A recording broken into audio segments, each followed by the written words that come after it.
We got Brian Entin back. Brian, you're up. Okay, I'm outside the house that is now being searched where this subject lived, we're told. There was a traffic stop close by. This is the subject being questioned in the Nancy Guthrie investigation. This is Josefina. Yes. This is her house, and the subject is her son-in-law. Yeah, is that right? son, yeah. Tell me how this happened. Where was he when he was detained? My daughter and him were, and the kids, my grandkids, were doing DoorDash when they got stopped here, and I don't know what kind of questions they asked them. But when we got home, I wasn't at home. When we got home, we found out that they took my son out. They went inside, they busted the doors from my house. They went inside and took my son to the living room and had him handcuffed, and then got him outside. That's when the time that we got home, and we asked what was going on, and they couldn't say anything. And they said, and I asked him to have a search warrant to go in my house. And they said, we don't need a search warrant. We could go do that if we want to. So I told them, yeah, I think you need a search warrant. Why did you break my door? You took my son the wrong way. I mean, you hurt him. His wrists were with the handcuffs. Let me ask you this. Were you familiar with the Nancy Guthrie No. case? Had you seen that she was missing? Like I told you, I saw it on Facebook, but since I don't know her, I didn't read what was going on. The story. Did they take electronic devices at all?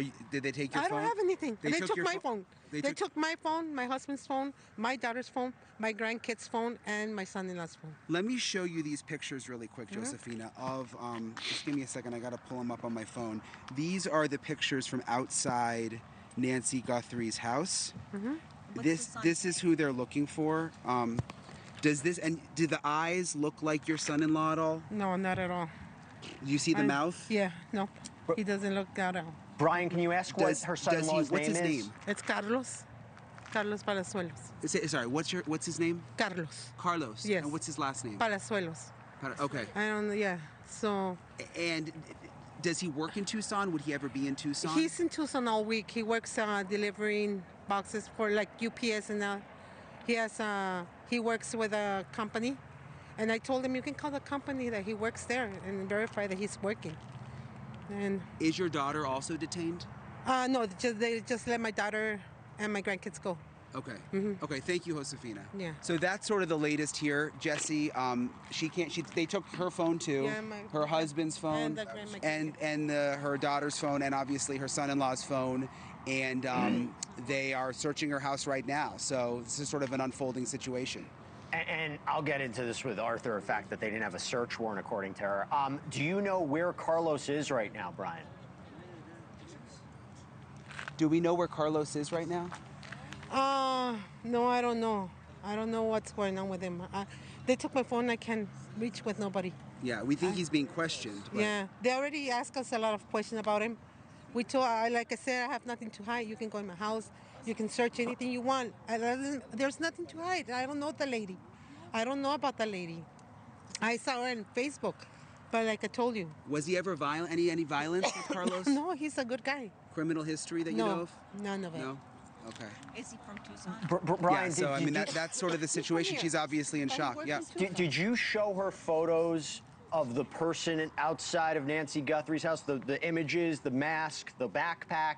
Did she identify any of those items of clothing? And nothing. She doesn't see anything in that. I did, and let me show you again. Have you seen these photos? Yeah, the detective showed them to me right now. And the backpack? Does the backpack He look doesn't familiar? have a backpack. He doesn't wear backpacks. He doesn't like either that. I don't know what gloves or something like that. I don't know yeah, what they're. gloves. No. You see the boots? Yeah. Let me get you a closer he picture. You see this here? Look at look at the eyebrows. The eyebrows are very specific. You see how they're very manicured? No, that's not him. Nope. I can assure you it's not him. Okay. No, I can assure you. Like I told you, if I had my phone, I would show you a picture of him. Okay. I can show you. Yeah, she wants to show me a picture, but she doesn't have her phone. But she seems very sure. I mean, it's hard to tell with the mask, but but we've said if you knew the person, you would be able to recognize them. But Brian, if you don't mind asking her, does she know where he was January 31st, February 1st? Do you know where he was January 31st? You know when this happened? It would have been last Saturday night. Well, he works from Monday through Friday.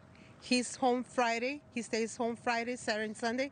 Goes back to work on Monday. So on the weekends, He stays at my house. He doesn't go nowhere. He stays where. So was he at your house last Saturday? Yeah, he was here at my house. Are you positive? Yeah, I'm positive. He was here at my house. Because this would have happened late Saturday and early into Sunday morning, like around 2 a.m. on Sunday. Oh, no, he's always here for his kids on the weekend. Could he have left in the night? Oh, no. No. I'm pretty sure. He has his van that work. He uses the van that's outside. A van? A van. It's broken. It's not working. Thank you for watching. Subscribe below and download our NewsNation app right now on your phone, and you will get fact-based, unbiased news for all Americans.